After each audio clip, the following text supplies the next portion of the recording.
चालाक कौवा और मूर्ख इंसान की कहानी। आज का कहानी का शीर्षक है, एक दिन एक कौवा और उसका बेटा पेड़ पर बैठे थे। कौवा का बेटा उसके पिता को बोला, पापा, मैंने आज तक सभी प्रकार की मछली खाई है, पर दो पैर वाले इंसान का मांस कभी नहीं खा पाया। पापा, कैसा स्वाद होता है इस दो पैरों वाले जीव के मांस। कौवा बोला, आज तक मैंने जीवन में 3 बार इंसान का मांस खाया, बहुत स्वादिष्ट होता है। बेटा कौवा तुरंत जिद करने लगा कि वह भी इंसान का मांस खाना चाहता है। पिता कौवे ने कहा, ठीक है, लेकिन तुम्हें कुछ देर इंतजार करना होगा और जैसे मैं कहता हूँ वैसा ही तुम्हें करना होगा। मेरे पिता ने मुझे यह तरकीब सिखाया जिसमें हमें भोजन प्राप्त करने में मदद मिलेगा। बेटा कौवा ने कहा, हाँ। तब पिता कौवे ने बच्चे को एक स्थान पर बिठाया और वह कहीं पर उड़ गया। थोड़ी देर बाद जब वो लौट कर आया तो उसकी चोंच में मांस के 2 टुकड़े थे। उसने एक टुकड़ा अपने मुंह में रखा और दूसरा टुकड़ा बच्चे को मुंह में दे दिया। टुकड़ा मुंह में लेते ही बेटा कौवा बोला कि पापा, यह कैसा दुर्गंध युक्त मांस ले आए हो, आप ऐसा खाना, मुझे नहीं खाना। पिता कौवे ने कहा कि रुको, वो टुकड़ा खाने के लिए नहीं बल्कि फेंकने के लिए है। इस एक टुकड़े को लेकर अब हम मांस का ढेर बनाने वाले हैं। कल तक इंतजार करो, देखना तुम्हें मांस ही मांस खाने के मिलेगा, और वह भी इंसानों का।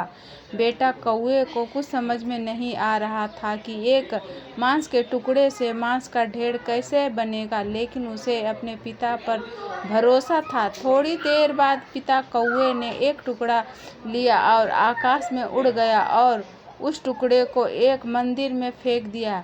कौवा वापस आया और दूसरा टुकड़ा उठाया और दूसरे टुकड़े एक मस्जिद के अंदर फेंक दिया। फिर वह आकार पेड़ पर आकर बैठ गया। पिता कौवे ने बेटे से कहा, अब देखना, कल सवेरे तक इंसानों का मांस खाने को जरूर मिलेगा।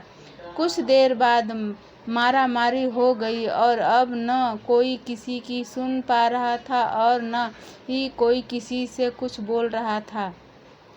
सुन केवल धर्म के ही बारे में आवाजें उठ रही थी। धर्म के नाम पर खून बहाया जा रहा था। माता पिता, बहन भाई, पिता, चाचा, पड़ोसी, दोस्त बिना किसी संबंध पर विचार किए धर्म को देखकर ही एक दूसरे पर आक्रमण कर रहे थे। दोनों समूह कह रहे थे कि हमारे धर्म का अपमान हुआ है और बदला लेना चाहिए, और इसमें बेकसूर लोग भी मारे गए थे। बहुत समय इसी में ही बीत चुका था। अब तक गांव शांत होने लगा था, जो कि सड़क पर सिर्फ खून ही खून था।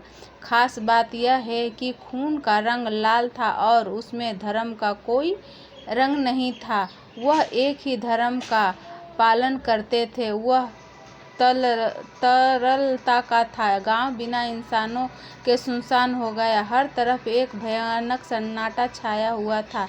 इस चक्र में केवल 2 प्राणी जीवित रहे। वह पेड़ पर बैठे कौवे थे। अब कौवे का बच्चा इंसानों का शिकार करना सीख गया था। कौवे के बेटे ने अपने पिता से प्रश्न पूछा, क्या हमेशा ऐसा ही होता है पापा?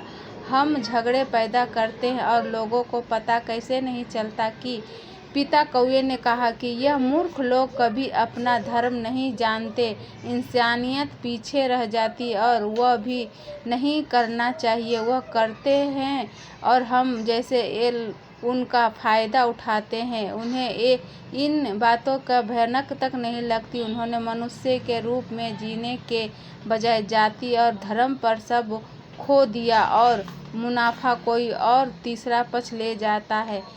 कोई आकर भड़काऊ भाषण देता है और यह लोग उसे सुनते हैं और आपस में लड़ते, और मांस का एक टुकड़ा साला कि उनकी दोस्ती को तोड़ देता है। वे एक दूसरे को मार डालते हैं और मुझे नहीं लगता कि वह भविष्य में भी पर्याप्त बुद्धिमान होंगे। यह कहकर दोनों बाप बेटा मांस खाने के लिए उड़ गए। फ्रेंड्स, ऐसी कहानी सुनने के लिए इस चैनल से बने रहे। इस वीडियो को लाइक करें, शेयर करें। अगर इस चैनल पर आप नए हैं तो चैनल को सब्सक्राइब करें। फिर ऐसी कहानी में हम मिलेंगे। तब तक के लिए नमस्कार फ्रेंड्स।